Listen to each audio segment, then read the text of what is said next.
The CBS Radio Mystery Theater presents...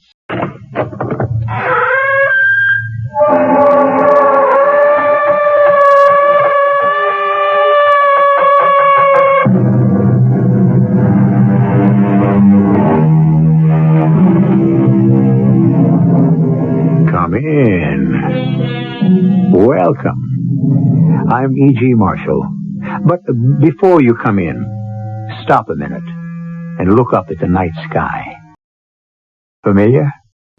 But there are those who will tell you that our sky is not all that familiar.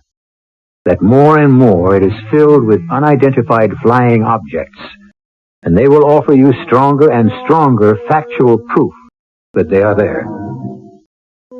Is it true? Are they really UFOs? Or to use a less scientific phrase, flying saucers? Well, Pete, did I steer you wrong? What do you mean, Bryce? The spacecraft. You just sighted it, didn't you? One way or another, I've seen quite a few stars tonight, including your first UFO.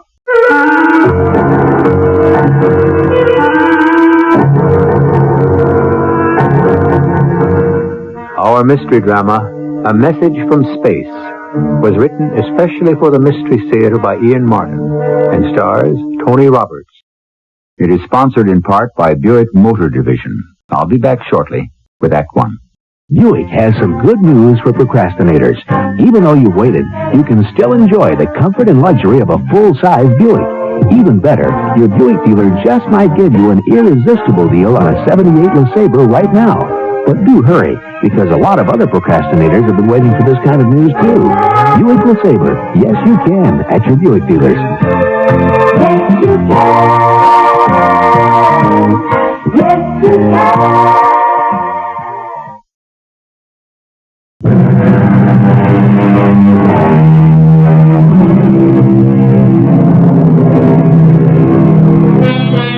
The term flying saucer was first used by a Texas farmer who saw one over his ranch in 1878.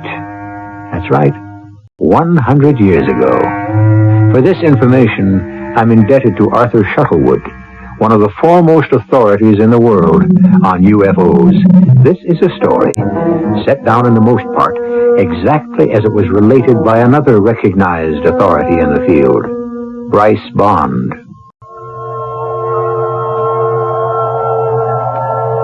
Of course, you must decide for yourself.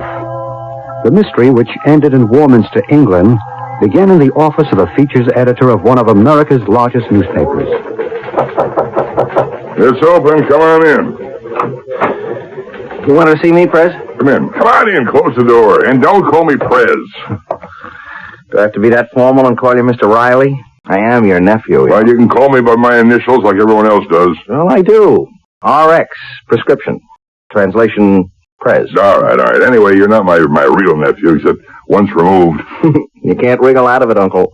They still grumble around the paper about nepotism because you had me promoted to your department. I grabbed you off Hard News because you're a better feature writer. Now, I've got an assignment for you.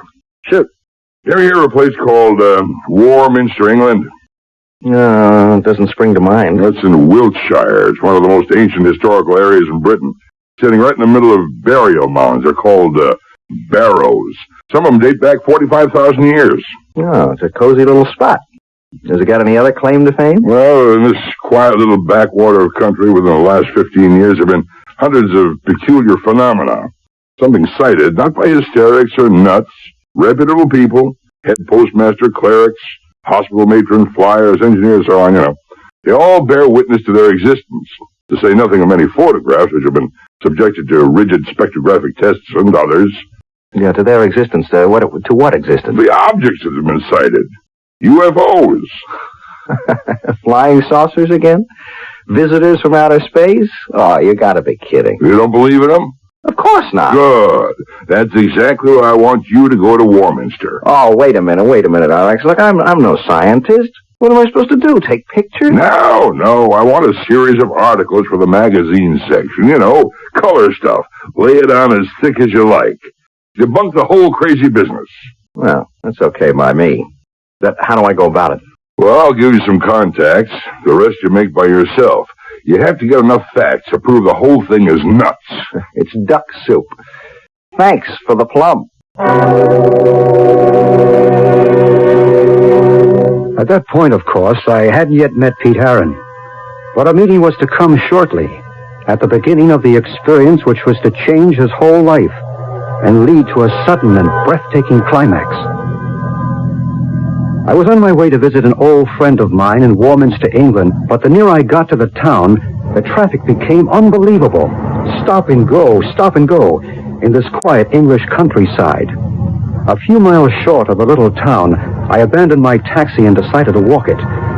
A decision I applauded myself for because the traffic had ground to a total halt. I'm afraid that's not going to do any good. There's a little bridge up ahead. That's a complete bottleneck. If anything's stalled there, you're going to be stuck for a while. The ugly American. I should learn the virtue of patience. Particularly the British variety. When they put up with things they don't gripe, they grin. Object lesson for this American. Noted. And we'll try to learn from example. So you're American too, aren't you? Guilty as charged. You're not guilty, you're just plain smart. I guess I should have had the courage and the good sense to hoof it too. I can't claim either, only some prior knowledge. I had a taxi, but I bailed out when I saw the jam. I realized from experience it was one of those hopeless evenings. What do you mean? Well, it looks like it's going to be a good night. The low cloud cover seems to be lifting. And if you're sensitive, you can just feel the magnetism bristling in the air. I think you'll see a UFO tonight. What? Isn't that what you're here for? Yeah, in a sense. What are you, clairvoyant or something? I have no need of ESP or extrasensory knowledge to deduce that. What do you think all the rest of these people are here for? You mean all this traffic is just people who are screwy enough to think they might sight a flying saucer? That's right. Oh, I don't mean they're screwy, just that they expect a sighting, and probably will get their wish. Who are you? Oh, excuse me, I didn't mean to be rude. I'm Pete Herron. I'm Bryce Bond. Well, I'm a newspaper man. Yes, I know. Hey, you made my day. I mean, I always hope somebody reads my articles, but I never expect them to remember the byline. What do you do, Mr. Bond? Let's just say for the moment that I'm in communications, too. Radio and other media. You're here to do an article or a series on UFOs. Yeah, that's right. That what brings you here? In part. I have been here before. Well, then clue me in. You ever see any action? Oh, yes. Many times. Oh, you mean you actually believe you saw something from outer space around here? I didn't say where they were from, just that I've seen them. And so I'm sure have a good many of these other folks in the traffic tied up here. Oh, come on. Look, what kind of people fall for this malarkey? People just like us. You're staying at the inn when you get to Warminster. Yes. You? Yes. Listen, you seem tuned in on this whole deal. Could we have dinner together? Or, on me, of course. I mean, on the paper. Oh, we'll have dinner together, but I'll pay my own freight. Oh, why? It's a justifiable expense. Well, I really have to move on. I have an appointment to keep. Can I say something? I don't know, maybe it's out of line, but... Well, say whatever thing you want. Well, you know, you're kind of an oddball, aren't you? I mean, look, just thinking back, things you said, they weren't questions, they were more statements, and I don't know, like my byline. You haven't really read any of my stuff, have you? No. Well, then, how do you know so much about me? Why I'm here, and all that? Right where you are, you're sitting in an electrical matrix of energy beyond belief, or most human conception. You'd be surprised to know how much knowledge and communication can be carried on its waves. Well, meet you at 6:30 in the common room at the inn. If you ever get out of the traffic jam.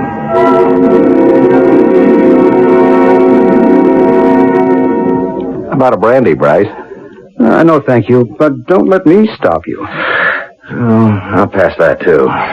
Look, please go on. Look, you were telling me about the magic triangle. Well, It's formed if you draw lines, say, from Glastonbury to Avebury to Salisbury and back to Glastonbury. Warminster lies right in the middle of it, at a point where all the ley lines intersect. The what? The ley lines. Invisible lines of electromagnetic energy. How do you spell ley? L-E-Y. It's an obsolete Old English word for a flame or a blaze or a fire. You can see the obvious derivation. Ancient people knew about these ley lines? It seems incontrovertible. This was a cradle of early English civilization. The burial mounds everywhere attest to that. King Arthur is supposed to be buried in Glastonbury. The Druids built their temple at Stonehenge. More than a temple as we know today, scientifically. Really a giant computer from which the dates, star shifts, eclipses, equinoxes, and solstices can be reckoned. Heaven knows how many other universal discoveries that we consider modern discoveries were common knowledge to these people 2,000 years before the birth of Christ.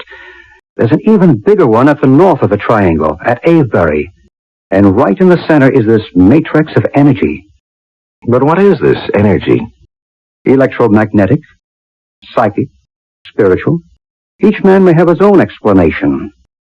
Well, why here? Why in this little dump? I suppose the best answer to that is why not? You're skeptical. Yeah, you're too darn right.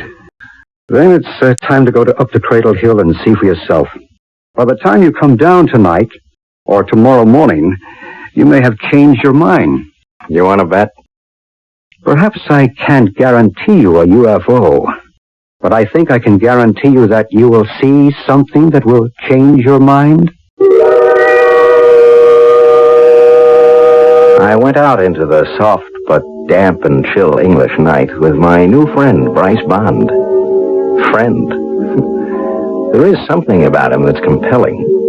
Some inner strength that kind of gets to you. We drove a few miles in my rented car and stopped beside a field. There was only one other car parked there. You can cut the motor, Pete. We'll go by foot from here on. Check. There's a flashlight in the glove compartment. Okay. I have one too, but I don't think we'll need them. The moon's pretty bright. Shall I leave the parking lights on? Better not. We might be all night, if you're up to it. Oh, I'm up to it. Good. Let's go. Is there a gate or a road or something? We duck through the fence and across the fields. Well, the moonlight is pretty bright. Get through all right? Yeah. Where'd they all go, by the by? The crowd is over on Cradle Hill. This is Star Hill. Yeah, well, why'd you bring me here? It's a good question for which I don't have a definitive answer. In terms we both understand, can I call it a gut hunch? You got some antenna that sends you the message I might get to see something here? Give your own antenna a chance, and maybe you will. I think I'll let you climb the rest of the hill yourself. Then if anything does turn up, you'll know I had nothing to do with it. What's on the other side? Just some wheat fields and quiet, rolling Wilshire country. Plus whatever else you might see. You're on your own. The moonlight was bright, of course, but with that soft brightness that leaves everything just a little uncertain in outline. It was as if Bryce had walked away into water. One minute I saw him, and the next he was gone as the night swallowed him up. I walked on up toward the top of the hill with the corona of moonlight outlining it, and as I came over the top, I witnessed something which in all my dreams I could never have imagined. Now, what do you suppose Pete Heron, success-oriented, skeptical, but otherwise completely normal and totally adjusted to life as we live it, saw on the other side of that hill? Well, you're an intelligent listener, and you have probably gone way ahead of me since we have been building to this moment. But don't be too sure. There is something unexpected beyond the supernatural, at least for Pete Heron. I shall return shortly with Act 2.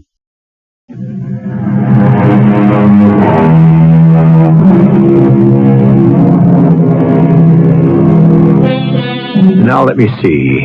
Where were we? Oh, of course. Just coming over the brow of Star Hill in the moonlight, magically diffused through the damp, cool, early spring English weather. A healthy young skeptic, Pete Heron, sent by his newspaper to write a series of feature articles on the appearance of UFOs, seems about to meet the ultimate test, face to face. So, let's meet it with him. As I came over the brow of the hill, I'd been looking beyond to some gently rolling wheat fields, fading away out of the bright forelight to murky moon shadows. But in the middle of this dreamy landscape, below me and to the right, a strange thing was happening to the swaying waist-high wheat.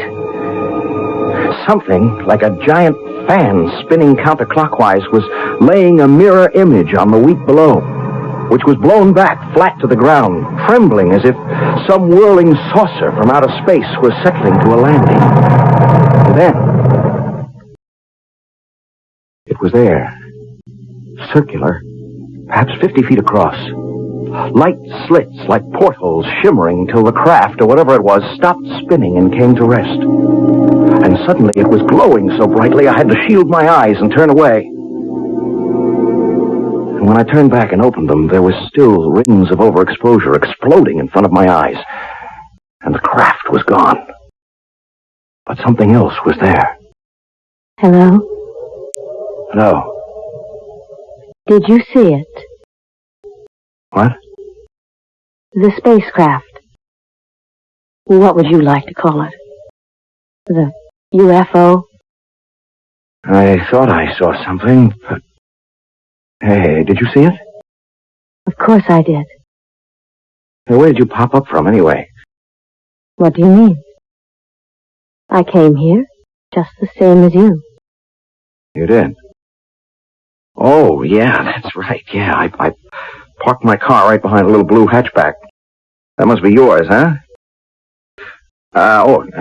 Excuse me, I'm sorry. I ought to introduce myself. I'm Pete Heron, World Features.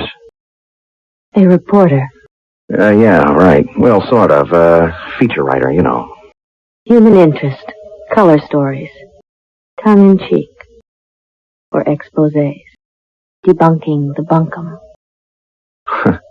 Yeah, something like that. You must be in the business too, huh? Yes. You could call me a reporter. My name is Maru. Uh-huh. Who are you with? I don't think you'd ever heard of my outfit. Aren't you missing the real story? What? Oh, the thing. It was so bright I couldn't look at it anymore. But hey, it's gone. You mean you can't see it anymore? Yeah, if I ever did see it. I mean, self-hypnosis, induced delusion. You sure you saw it? Oh, yes. What did it look like to you? Just like all the others. All the others, huh? Oh, you mean you've seen spacecraft before, huh? Oh, yes. How many? I haven't bothered to keep a record. Too many to count, I should think. Here? Around here. And other places. What other places? Why should I tell you? You wouldn't believe me. Hey, wait a minute. Don't go. Why not? There's nothing more for me here tonight. There won't be any more. How do you know? I know.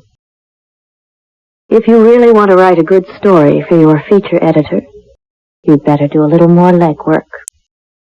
What do you mean? Go down and examine the field more carefully. Aren't you going down there, too? No. You see, I don't have to be convinced. You're the one who has to be educated. Hey, wait a minute. Don't go away sore. I'm not sore, but I have to leave. Well, I'll go with you. I prefer to be alone. But look, Maru, wasn't that it? Maru was the name I gave you. What's your other name? Why do you ask? Well, it would kind of help so I could get to see you again. When you want to see me again, you won't need a name to find me. Maru, wait a minute. I had started after Maru, but a root or a rock ledge tripped me, and I fell headlong. I suppose I must have hit my head on something and been out for a while, because when I became conscious again, the moon had climbed to its zenith in the sky. I scrambled to my feet. There was enough light to see all the way down the hill to my car. It was still there, but the other car, the little blue hatchback, was gone. I turned back to where the illusion of the UFO had been and saw someone down in that wheat field silently surveying it. In the moon brightness, I could see it was Bryce Bond. So I went down to join him. Well, did I steer you wrong? What do you mean? The spacecraft. You sighted it, didn't you? Well, one way or another, I've seen quite a few stars tonight. Including your first UFO. No, that was just some sort of a hallucination. You still don't believe? Even with the evidence right here in front of you? What evidence? We're standing on the perimeter of a field of delicate wheat. From anywhere around the edge of it to the center, there is not one mark of passage. The wheat stands unbroken. But the center of it is one of a deep impression, with the wheat churned flat in a counterclockwise direction. The earth is scorched beneath it. If something didn't land there, how do you account for it? Oh, a sudden squall, with the wind... In an English summer? Even so, the edges would have been affected, too. Don't you believe the evidence of your own eyes? I don't know. I mean, did you see the girl I was talking to? What girl? Well, she suddenly showed up on top of the hill there. She said her name was Maru. I don't know anybody by that name. It does sound like a phony, doesn't it? It's just as phony as all the rest. Is that the way you really feel, Pete? Now, look, I'm sorry, Bryce. I don't mean to be a dog in the manger. It's just that I feel like one. Hey, I took a fall up there. I gave my head a whack. Oh, let's have a look. You feel dizzy? No. Just, I don't know, a little woozy, I guess. We'd better get you back to the car and home to bed. Hey, look, I wouldn't kid you. I could use some shut-eye. I think I still have jet lag. I should have waited another day before I started out on my scientific explorations. You mightn't have been so lucky another night. Lucky? Yes. Whether you want to admit it or not, you did have some visions. I'm afraid in my book that's just what they were. My timing got out of sync. Maybe everything I saw was after I fell and hit my head. Including the girl? What did she look like? Oh, man, what a dream. Great violet eyes, skin like mother of pearl, long, dark hair, and she smelled like a mixture of roses and lily of the valley. Yeah, something like that.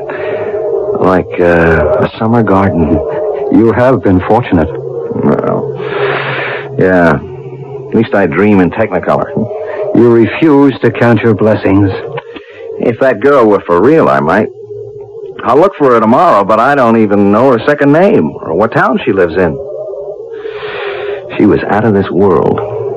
Hasn't it occurred to you that is exactly what she must have been?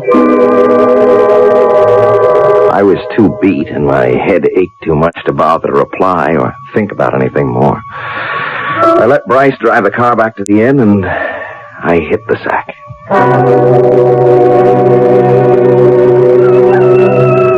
Some gung-ho rooster woke me up at sunrise. I looked at my watch. I'd had just about 5 hours rest, but I knew I couldn't get back to sleep. I was going looking for Maru. I didn't have any luck, which was why I was back in the car after dark and headed again for Star Hill.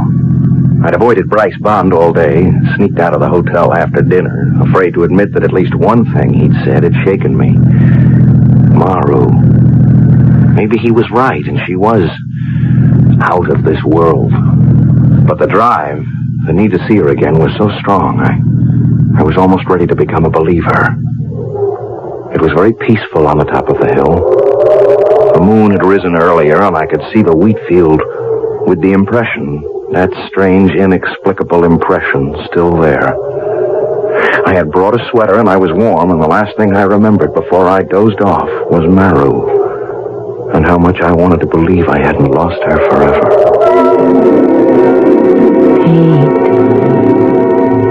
Pete. Oh, Maru, where did you come from? I told you. When you wanted to find me, you wouldn't need a name. I've been hunting for you all day. Everywhere. You must have been looking in the wrong places. Well, at last I found the right one. Where two worlds meet. What does that mean? Just what it says. A point in time where the lines cross. What lines? Force, energy, communication. Maru, are you for real? I'm just as real as you. But you're not a reporter. Oh, yes. I've already written my account. That's where I've been today. What about you?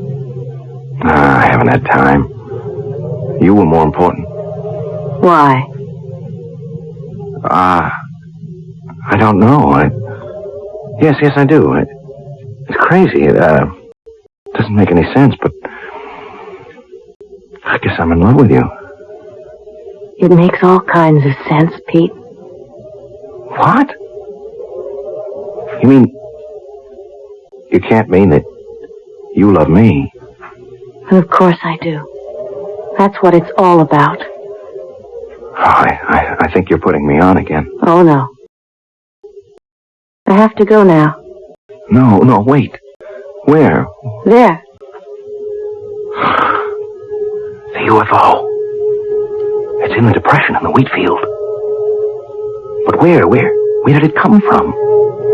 It's been there all the time. If you only looked hard enough. You see, the portal is open. They're waiting for me.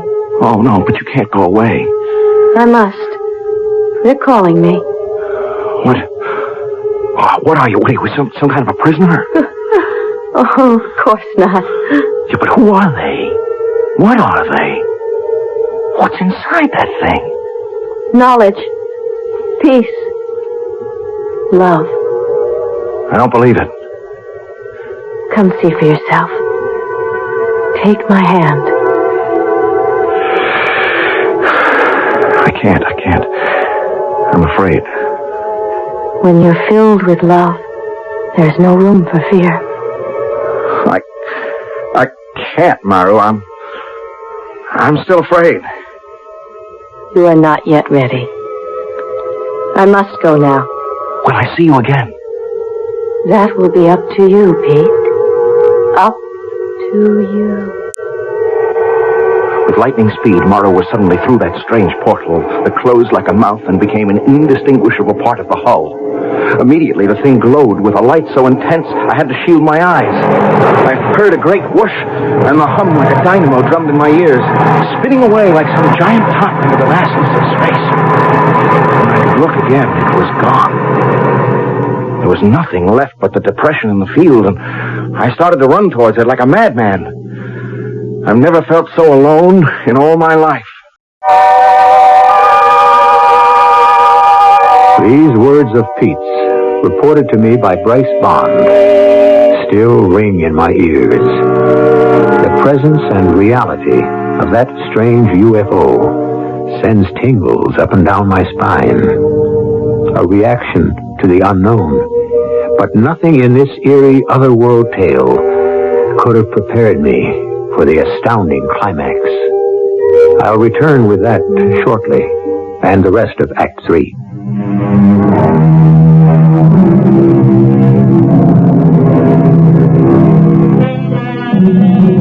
An Englishman named Arthur Shuttlewood, in his book Key to the New Age, has said, "One must see one of these amazing phenomena to believe it, and there is no such thing as an expert in matters ufological. Individual experience is the key to all the answers."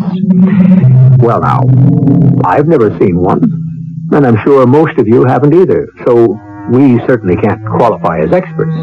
The only person I know who even comes near it is Bryce Bond. So, let's turn this account back to him. I was concerned about young Pete Herron after that knock on the head.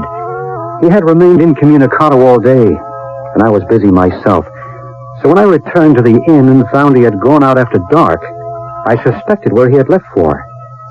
So I borrowed a car to drive out to Star Hill. I came over the brow of the hill by full moonlight to see Pete rush suddenly from the edge of the wheat field to that curious depression, only to stop suddenly, his shoulders drooping, forlorn. Pete! Yeah. Oh, Bryce. How long you been here? I just arrived. Then, you didn't see it. A UFO? Yeah. No. And you didn't see her either. You mean the girl you met last night, Maru? Yes? No, I didn't. I could have gone with her. Oh, what's the use? I didn't. I didn't have the guts. Come on, Pete, take it easy. How's the head? Solid bone, clean through. Why couldn't I have... Oh, you mean the bump last night? Oh, that's nothing. It's just a scrape. Sure you're all right? Yeah. I'm all right, except For what happened tonight? Yeah, You want to talk about it? maybe I do.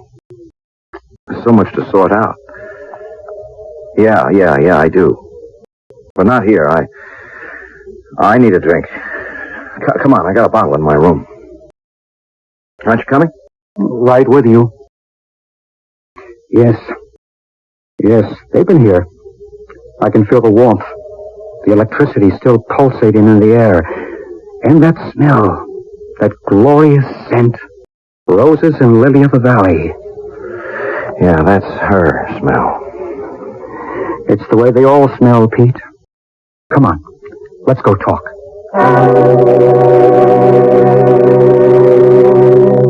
What am I going to do, Bryce? I never should have come up here. No, you could have stopped it.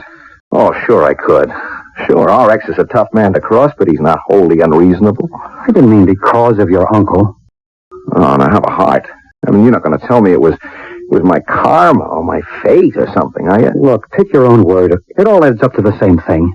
Look, Bryce, I can't believe any of this mumbo-jumbo. Come on, it's against everything I've ever been taught, I've ever learned, I've ever believed in for myself. Then what are you so upset about? Hang it, Bryce, I have been through a wild set of hallucinations or nightmares. Sure, I'm shook. Why? If that's all they were, just write them off. How can I do that? I'm beginning to think I've gone round the bend. That I'm a nut. Then what do you think caused these hallucinations? I don't know. What are you going to write about in your article? You're going to poke fun at all us certifiable nuts who run around saying that we actually see just what you have? I tell you what I want to do. I want to put my tail between my legs and run. I would. If it weren't for her. Maybe that's why she was sent. Sent? To keep you from running. Obviously, they don't want you to. Well, why would they care about me? Hasn't it occurred to you that you may have been chosen? The only person I want to choose me is Maru. I don't care about them. Who the devil are they, anyway? People like you and me, a higher order, of course. Yeah? Well, where do they come from? From another planet. From another point in time. Perhaps they are right here with us. Living in a world alongside ours. In a time continuum with us. What do they want with us? To help us. To guide us. Why? I believe because they are extensions of us. Another evolvement in the pattern of life. Another step upwards on the road to peace and perfect resolution. Oh, not all this and reincarnation, too. Why not? Listen, I don't want to open that can of beans, huh? I have enough trouble swallowing the UFO business. Help me, Bryce. If I can. Well, all right, tell me, why now? Okay, why at this point in time do they suddenly start showing up? Well, there are a lot of theories on that. I won't go into them because I don't believe it is only, as you say, at this point in time. What about Elijah's fiery chariot, or Moses' burning bush, or Ezekiel's wheel within a wheel? or even the Star of Bethlehem. We know that no star could come into our system without overturning the axial tilt of the Earth, even a comet. So why not a UFO? You have eventually to take it on faith. It's a matter of what you believe. Well, I don't know what I believe anymore. Then stay. Write your articles. Once you start to put your thoughts down in black and white, I think it'll all come clear. So I stayed. Nights, I waited on the hill, but nothing happened. Days, I wrote my articles. And 3 days after I sent off the first one, another visitor from another world contacted me. Pete? Are you Pete? Okay, RX, you don't have to try to shout all the way across the Atlantic. I can What's hear all this gibberish you mailed over here for the first article? I'm only reporting the facts, What RX. facts? Were you drunk or something? All this gobbledygook about seeing UFOs? Well, that's what you sent me over here to report on, RX. Well, you sound as if you believe this hogwash. I just reported what I saw. Well, you couldn't have seen what you said you did. There ain't any such thing as UFOs. There just ain't any such animal. That girl business. Look, I didn't ask you for a comic strip. Violet eyes. Hooey. I want the truth on this story. If you don't believe that's what I'm reporting, maybe you better come over here and see for yourself. Well, I might just take you up on that. You just stay put at that end. I suppose I should have waited for the old boy, but I didn't know what plane he was coming in on, or even perhaps if he mightn't have changed his mind. Besides, when darkness came that night, wild horses couldn't have dragged me away from Star Hill, and the off chance that this might be the night for Maru's return. I left word at the inn where I'd gone, and Bryce was nice enough to say he'd keep an eye out for my uncle. I almost turned back at one point, but some inner voice drove me on. It was chilly and dark on Star Hill, and this night watch seemed interminable. Then, shortly after midnight, the air was suddenly warm and balmy, and the field below the hill was bathed in golden light, and the sound of it came. The strange portal in the spacecraft gaped open like a mouth, and from it, Maru came straight to me. We meet again, Pete. I thought you might never come. I hated to waste the time. What time? Till you believed. You believe now, don't you? Yes. Yes. Of course I believe.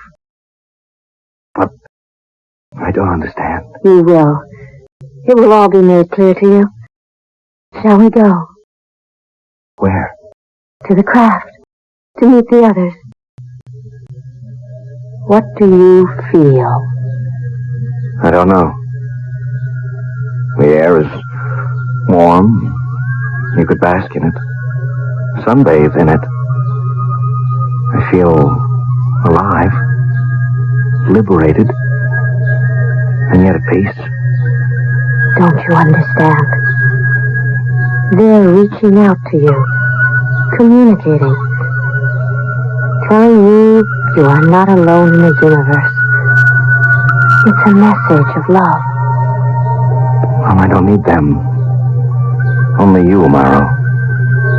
You're the one I love. We'll have each other, my darling. But don't you see that is not enough?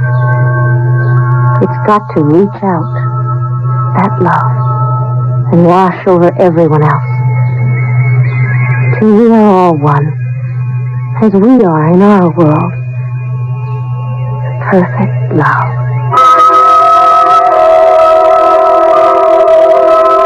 Confound it, Mr. Bond. What's that reckless young fool doing up there on that Devil's Hill? What do you people try to do to him, anyhow? That's a sensitive boy for all he tries to act hard-boiled. We, whoever we are, we're not trying to do anything to him. What's happening to him is within himself. Ah, don't give me that double talk. How do I get to this witches' carnival? If you like, I'll take you there myself. I don't like any of it, but I'll make the best of it. Well, what are we waiting for? The top of the hill wore a corona of light, which I thought was the rising moon, and never afterward could convince him was anything different. For as we breasted the rise, we saw totally different things. There he is. Pete! Pete! Stop! What's that young fool doing? He's walking to the middle of that wheat field by moonlight by himself. He's not by himself. Can't you see the girl with him? Oh, I may be old, but there's nothing the matter with my eyes. There's no girl. He's alone. Where does he think he's going? To the spacecraft that's waiting. The door is open for them. What are you talking about? What spacecraft? You out of your mind? That's an empty field. Don't be too sure. Watch. What I saw was Pete and LaRue, hand in hand as they walked to that shining ship, outlined in the aura of golden light as they stepped through the portal. And suddenly... Good Lord. He disappeared. Like that, into thin air. Not into thin air, Mr. Riley. Listen. Listen to what? I don't hear anything. I suppose not. But then you didn't see either. Well, there's nothing to see. An empty field and Pete just vanished. What kind of a trick is this? No trick, sir. He just chose to go with a girl and love.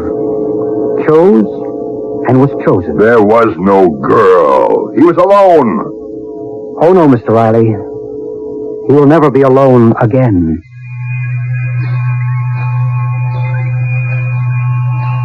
Impossible? Fantasy? If you wish. But within this same triangle, in a town named Shepton Mallet, with snow everywhere on the ground, a man once walked off his front porch and disappeared from the face of the earth, without, incidentally, leaving a single footprint. You see, nothing is really impossible. I'll be back shortly.